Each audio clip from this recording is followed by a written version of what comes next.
எல்லோருக்கும் வணக்கம். இன்றைக்கி ஒயிட் பாஸ்தா செய்யலாங்க. வாங்க எப்படி செய்யலான்னு சொல்லிட்டு வீடியோக்குள்ளே போகலாம். பாஸ்தா ஒரு கப்பு எடுத்துருக்கேங்க. நல்லா கொதிக்கிற தண்ணியில் வேக வச்சு வடிகட்டி எடுத்துக்கலாங்க. பாருங்கள், இந்த மாதிரி வேக வச்சு எடுத்துட்டேங்க. இப்போ எப்படி செய்யலாம்னு சொல்லிட்டு பார்க்கலாம் வாங்க. கடாய் வச்சுருவோம். கேஸ் பற்ற வச்சுருவோங்க. Butter 1 spoon சேர்த்துருவோங்க. நல்லா கரையிட்டங்க. பட்டர் நல்லா கரைஞ்சிருச்சுங்க.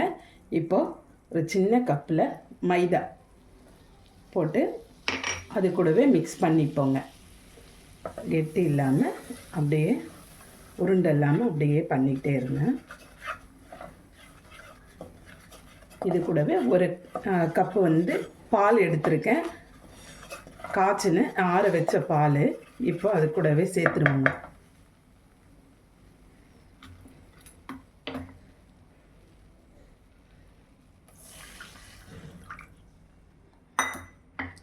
கலந்து கொடுத்துட்டே இருங்க. நல்லா கொதிக்கட்டும். நல்லா கெட்டியாக வரட்டங்க.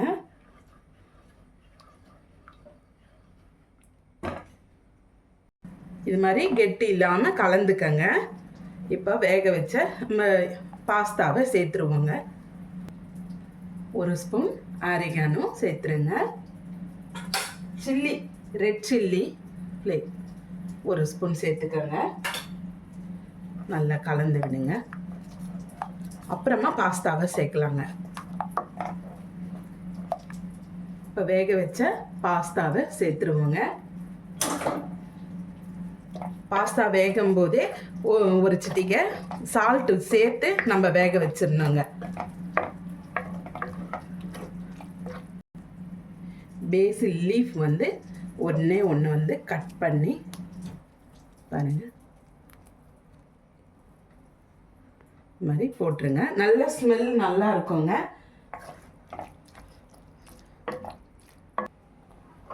ஒரு சிட்டிகை உப்பு பத்தலை.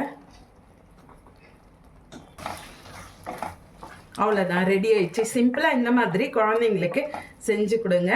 ரொம்ப விரும்பி சாப்பிடுவாங்கங்க.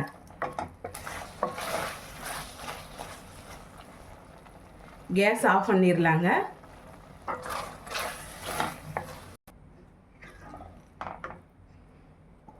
நல்லா க்ரீமியாக இருக்குங்க.